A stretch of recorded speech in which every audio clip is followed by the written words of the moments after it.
આપણું ભરથું તૈયાર છે હવે બસ કમ્પ્લીટ થઈ ગયું એકદમ સરસ રીતે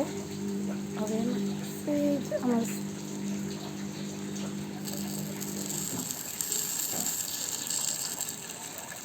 થઈ ગયું સરસ તો ચાલો તમે અમારે ત્યાં ભરથું ખાવા થઈ ગયું કમ્પ્લીટ એકદમ સરસ અને બાજરીના ગરમ ગરમ રોટલા ચાલો આવજો ચાલો ભરથું તૈયાર થઈ ગયું બાજરીના રોટલા તૈયાર થઈ ગયા છે રોટલી તૈયાર થઈ ગઈ ચાલો ભરથું ખાવા અમારા પાયલબેન ભરથું ખાવા આવશે આયુષ આપણે ચાલો ભરથું ખાવા બેસી જાઓ અહીંયા રોટલી ભરથું બધું તૈયાર જ છે ખાઈ જાઓ ચાલો હવે અમે ખાઈ લઈ હે ભરથું ખાવું તા ખાવું હે કે તો ખાવું ચમચું દડા